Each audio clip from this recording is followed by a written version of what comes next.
lahat. So ito na, mga kababayan, nako po, unahin lang po natin, mga kababayan, etong kay Sara, no? Posible kaya mga kababayan na si Sara Duterte ay kasali sa may warrant or kasama sa aarestuhin ng ICC? Yan ang malaking tanong ngayon mga kababayan. Kasi po, kung napansin nyo po mga kababayan, nag-una at nakapokus kasi kadalasan lahat, itong kaso ni Digong sa Crimes Against Humanity ay mula sa Davao. So, ngayon mga kababayan, iilan sa mga witness doon, si Edgar Matubato, si Arturo Las Cañas, at itong si Asierto, no? Asierto at saka si Garma, ay nakabase po ito sa Malacanang na. Itong si Asierto, si Garma, sa Malacanang na, presidente na si Digong nito. At yung sa Davao naman ay Mayor si Digong at si Sara, itong si Edgar Matubato at si Arturo Las Cañas. Tapos, si Asierto at si Garma, ayun na nga, sa president na si Digong. So, ngayon mga kababayan, marami pong mga katanungan ngayon na posible bang kasama si Sara sa aarestuhin or panghuli siya na magkaroon ng warrant of arrest? Kasi mga kababayan, napaka-imposible naman na itong mga general, no, yung mga dating general at si Bato, si Bongo ay kasali samantalang si Sara hindi. 'Di ba? So, kung tutuusin, isa din si Sara sa wiwitnessan ni Arturo Las Cañas, mga kababayan, na si Sara ang pasimuno ng tukhang sa Davao kasi nag-umpisa po mga kababayan itong war on drugs ni Digong, mayor si Sara. Presidente si Digong. 'Di ba? So, mga kababayan, ang pinag-uusapan dito ay yung mga AJK, no? So AJK, mga kababayan, pasok na si Sara dun. So, eto mga kababayan, ipakita ko sa inyo itong naturang balita ngayon na posible bang pasok si Sara. Kasi according mga kababayan, dito sa balita ng GMA News, ay si Sara ang utak, no? Utak ng tukhang sa Davao. At yan po ay pinatunayan ni Edgar Matubato. Ito po mga kababayan, GMA News po ito ha. Maging mga aligasyon. Pakinggan ninyo ha mga kababayan. Kusahang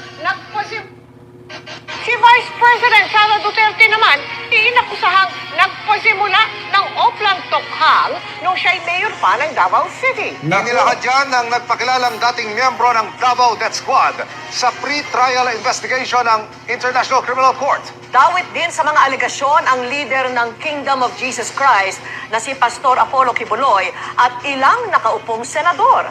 Hala. Panawagan ko po sa Pangulong Ferdinand Bongbong Marcos Jr. na mag-iingat po at huwag po magkumpiyansa talaga sa halimaw ng Davao na si Vice President Sara Tambalos Duterte. Mga traidor po itong mga ito. Humarap si Las Cañas sa media mula sa di binanggit na lugar sa labas sa bansa kung saan natapos na ang pre-trial investigation sa kanya ng International Criminal Court Office of the Prosecutor. 186 pages daw ang kanyang affidavit at may binigay pang notebook na naglalaman ng lahat ng nalalaman niya sa mga pagpatay na iniutos umano ng dating Pangulong Duterte, maging mga alegasyon laban sa mga anak nitong sina Vice President Sara at Congressman Pulong Duterte. Tinanggap ito ng Office of the Prosecutor as exhibit. And meron ako mga graph na ginawa ko about the delays in anti-crime task force, Genius Crime Task Force, and nung naging mayor, si Sara Duterte. Ma'am Ayon Brenda, kay hello Las po. Cañas, kasunod ng mga pag-usisa ng media sa mga riding in tandem sa Davao City na pumapatay noon at walang nag-iimbestiga, nilikha ni Sara Duterte nang siya nang naging Davao City Mayor ang Oplan Tokhang. Hala, ayan na. Ayan na mga kababayan. Yun palang pagpatay, no? Yung mga uso palang patayan noon, mga kababayan, na mga riding in tandem, yung mga naka-helmet, ay ano pala yun? Utos pala ni Sara yun. Naku po, ito na mga kababayan, patay ka dito. Kaya nga ang Maynila ngayon mga kababayan ay, no, ang City of Maynila, naglabas si Yorme Isko ng panukala or ordinansa na bawal itong mga nakamotor na naka-helmet at may gamit na mga face, yung tawag doon yung mga parang ano ni Monkey Puweng, yung bandana, yung ganon-ganon na towel, hindi tinatali, bawal. Kailangan kapag ka nag-helmet ka, open siya, helmet yan, tapos kita ang mukha. Kasi sa Davao mga kababayan, ginawa kasi yan noon ng mga riding in tandem, no? Na tawag dito, uso yan noon mga kababayan sa pangunguna at utos daw ni Sara. Patay ka dito, Sara. Actually mga kababayan, ako po yung nagtatanong din po kung sakali bang kasali ba si Sara. Mga kababayan, tanong ko lang, paki-comment nga kung yes or no. Kasali ba siya? Yes or no kung hindi. Mga kababayan, imposible naman na si Sara ay hindi kasali dito sa tawag dito, Crimes Against Humanity. Siya na ang mayor. Siya na ang mayor mga kababayan noong 2016. At kung naalala ninyo mga kababayan, ang patayan sa Davao, no, nag-umpisa noong si Digong presidente, at kadalasan sa mga kaso ni Digong ay sa Davao nanggaling. Mga napaka-imposible naman. Ganito, tanungin ko kayo. Napaka-imposible na ang kaso ni Digong ay nung mayor siya. Maraming pinatay nung mayor siya. Tapos, noong naging presidente siya, pinagpatuloy at mas pinalaki nila itong killing groups. Kung naalala niyo mga kababayan, itong tinatawag na extrajudicial killings or AJK ni Digong nung mayor pa siya. So, nung mayor siya, si Sara ay vice mayor, correct me if I'm wrong, no? So, bakit si Digong inakusahan ng pagpatay noong siya ang mayor? So, noong 2016, naging presidente siya, mas lalong lumaki ang kanyang network, mas lalong lumawak ang kanyang pag-utos ng patayan kasi presidente na siya. So, napaka-imposible naman na nilaktasan. So, bakit kaya nilaktasan at hindi sinama si Sara sa 10 na redacted noon na ngayon ay pinangalanan na ng ICC, mga kababayan?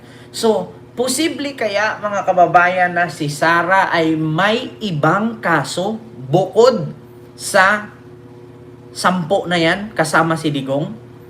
Ako'y nagtatanong lang, hindi ba kaya mga kababayan na merong special warrant of arrest si Sara na hiwalay siya sa 10 na may listahan ngayon na nilabas ng ICC na kasali nga si Bongo at si Bato? Kasi napaka-imposible naman mga kababayan. Yung Chief of Police ng 2016 hanggang 2022 sa Davao nasali, si Danao. Biruin nyo 2016 to 2022, si Bato ang Chief of Police. Pinalitan siya ni Danao, so kasali si Danao. So, yung mayor sa Davao, hindi. Sino bang mayor sa Davao nung presidente si Digong? Yan ang tanong ngayon mga kababayan. Yung Chief of Police sa Davao, nasali sa Crimes Against Humanity ni Digong.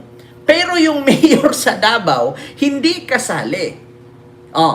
Sige nga, samantalang itong witness na si Arturo Las Cañas, itinuro si Sara na siya ang pasimuno. At take note mga kababayan, si Arturo Las Cañas ay nasa dahig ngayon. Nandun po siya. Witness po sila kasama si Edgar Matubato, Arceo at si Garma. Diba? Nako mga kababayan, baka kaya panghuli si Sara kasi nasa power pa? Ito mga kababayan, opinion ko lang ito. Aking opinion ito, personal opinion ito. Posible kaya na si Sara ay hindi pa sinali dito sa 10 na may sa 10 na co-perpetrators ni Digong dahil si Sara ay nasa power pa. Sa ngayon sa mga nagtatanong, bakit Kent, di ba nasa pwesto pa naman si Bongo at si Bato? Senador lang naman yan eh. Si Sara kasi mahirap, vice president yan. So, ibig sabihin, makapangyarihan nga naman. Mahirap nga naman. Di ba? So, paano kaya mga kababayan, pagbaba ni Sara ngayong 2028 bilang vice president, ay siya naman ang sunod na isyuhan ng ICC ng warrant of arrest. Nagtatanong lang ha, ito mga kababayan, lahat ng sasabihin ko tatandaan ninyo.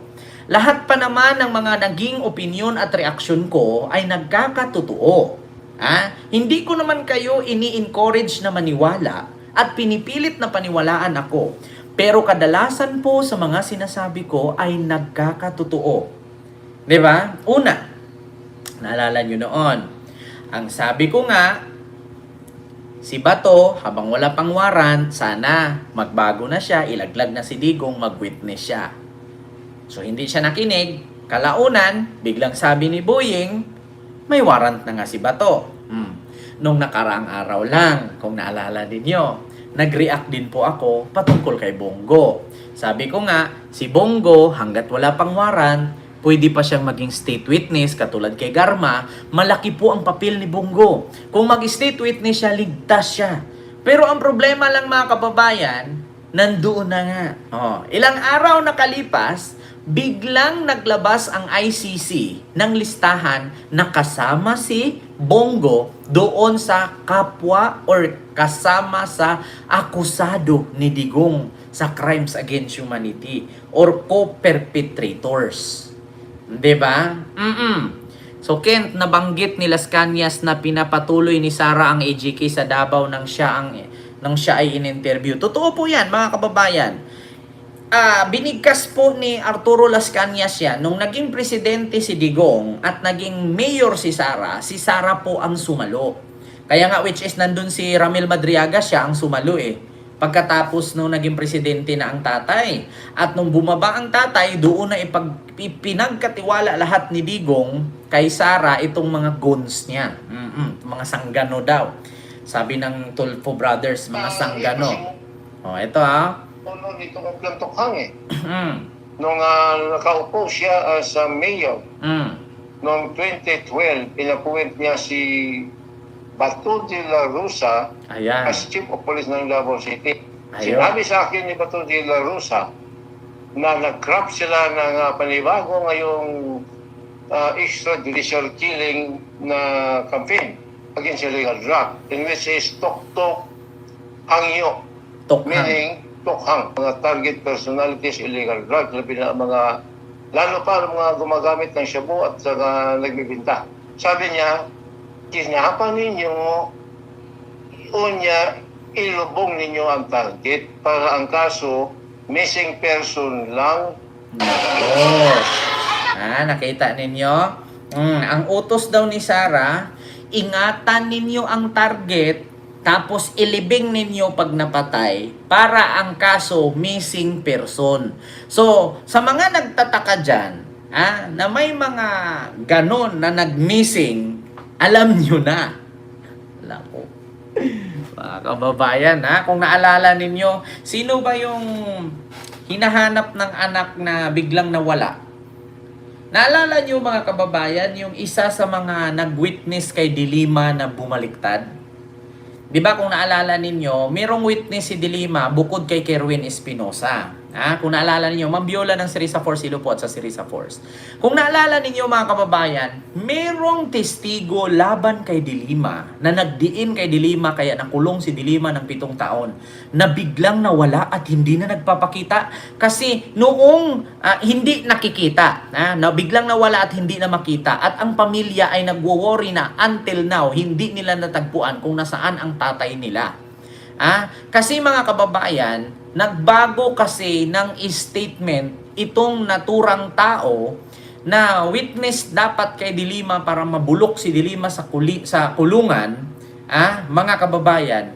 Ngunit ang nangyari ay biglang nag-missing nung nalaman, mga kababayan, na bumaliktad na itong witness kasi nga nakonsensya. Gusto nyong malaman yung totoo, mga kababayan? Baka si Gutesa nakabaon na din. Ito nga, mga kababayan, yung tanim kaso ni Dilima, yung nagsalita na, di ko alam kung general ba yun or ex or retired general, na biglang nagbago, ito mga kababayan, according kasi kay Arturo Las Cañas, Kompleto ka na, Mr. President.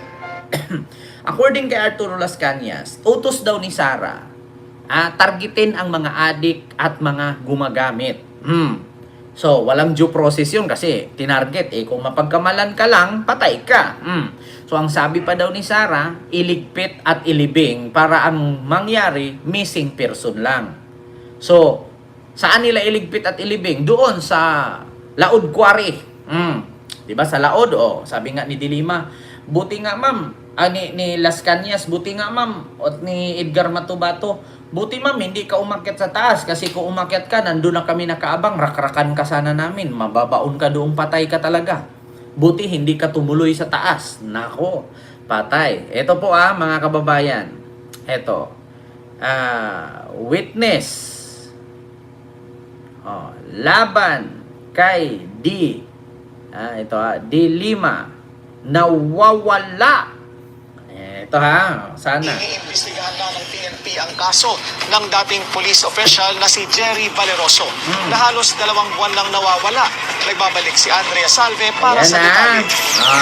Kinumpirma na ng PNP ang napapaulat sa social media tungkol sa umano'y pagkawala ni retired Police Brigadier General Jerry Valeroso, isa sa mga tumayong witness laban kay dating senador at kasalukuyang ML Party List Representative Laila Dilima sa isa sa kanyang drug cases. Ayon kay PNP PIO Chief Colonel Randolph Tuanyo, na ipablotter ito sa Malabon ng anak niya noong April 10. At sinabi raw nito sa anak na may ikinakabit silang CCTV sa lugar pero kalaunan ay hindi na ito makontak. Sinabi ni PNP Chief General Romel Marbil, iniimbestigahan na ito. Pa-check lang namin kung paano nangyari doon. Di ba yung walang paayos ko na. We will give you updates po. Base sa nakuhang impormasyon ng Billionaire News Channel, may tracker team na mula sa Malabon PNP ang nagpunta sa Cavite para maghanap ng CCTV footage. Sa lumabas kasing po sa social media, hapon noong April 6 huling nakita ang sasakyan ni Valeroso sa Kawit, Cavite. 4 na araw naman ang nakalilipas nang mag-post ang nagpakilalang asawa nito na si Nida Valeroso. Humihingi ng tulong para mahanap ang kanyang asawa. Nakausap namin siya pero tumangging magpa-interview. December 2023 nang bawiin ni Valeroso ang kanyang testimonya laban kay Dilima. Sa kanyang pag-recant, sinabi niyang matagal na niya itong gustong gawin. Pero dahil sa takot para sa sariling buhay at sa kanyang pamilya, nawalan siya ng lakas para umatras. Para sa agenda, Andrea Salve, Billionaire News. Kita ninyo? Yun kasi mga kababayan, si retired Brigadier General Biroso, no? Biroso ba pangalan nun? General Jerry nakalagay dito, Valeroso. Ayan. Si retired Brigadier General Jerry Valeroso ay ginawang witness laban kay Dilima para makulong si Dilima. So ngayon mga kababayan, ito pa lang si General o retired General o Brigadier General Jerry Valeroso ay matagal nang gustong mag-recant. Ibig sabihin, bawiin niya ang kanyang nasabi na si Dilima ay drug lord o drug protector. So gusto man niyang gawin, hindi niya magawa-gawa kasi natatakot siya sa mangyari sa kanyang pamilya. So ngayon mga kababayan, napilitan siyang sabihin na si Dilima ay drug protector addict katulad din kay Kerwin Espinosa. So ganyan din ang sinabi ni Kerwin, kalaunan nung bumaba na si Digong at si PBBM na ang presidente, kaharap na ni Kerwin si Dilima. Ang sabi ni Kerwin, Ma'am Laila, pasensya na, sana mapatawad mo ako. Napilitan lang akong ipitin ka dahil kapalit po ay ang aking pamilya. Bukod dyan mga kababayan, nawawala mga kababayan itong si Jerry Valeroso, hindi natin alam kung nasaan na ito ngayon mga kababayan. Naku, parang konektado ito mga kababayan, konektado. So, dahil doon, according dito kay Las Cañas, ganun ang sabi, na utos daw. Gusto lang Ito In person lang. Si Vice President Sara Duterte naman, inakusahang nagpasimula ng Oplan Tokhang nung siya'y mayor pa ng Davao City. Oo, Ma'am Inilahan Ashley dyan Kay. ng nagpakilalang dating miyembro ng Davao Death Squad sa pre-trial investigation ng International Criminal Court. Dawit din sa mga alegasyon ang leader ng Kingdom of Jesus Christ na si Pastor Apollo Kibuloy at ilang nakaupong senador. Panawagan ko po sa Pangulong Ferdinand Bongbong Marcos Jr. na mag-iingat po at huwag po magkumpiyansa talaga sa halimaw ng Davao na si Vice President Sara Tambalos Duterte. Mga traidor po itong mga ito at Humarap sila sa kanya sa media mula sa di binanggit na lugar sa labas ng bansa Ma'am kung saan Chai-Chair, natapos Ma'am Viola. na ang pre-trial investigation sa kanya ng International Criminal Court Office of the Prosecutor.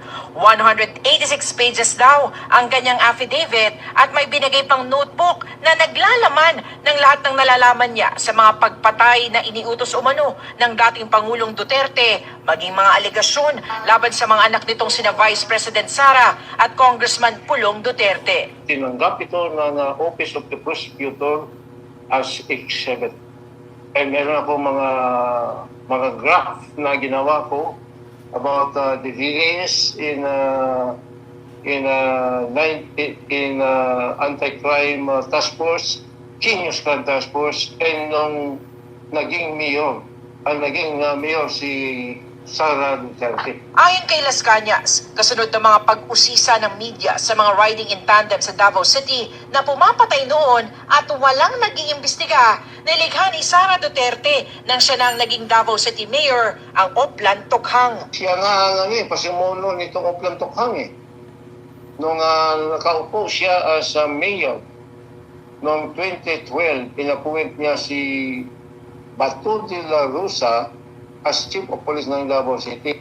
Sinabi sa akin ni Bato de la Rosa na nag-craft sila ng panibago ngayong extrajudicial killing na campaign against illegal drug, in which is Tok-Tok Hangyo, meaning Tokhang, Tokhang. mga target personalities illegal drug, labi na lalo pa ang mga gumagamit ng shabu at saka nagbibinta. Sabi niya, tinapan ninyo unya ilubong ninyo ang target para ang kaso missing person lang.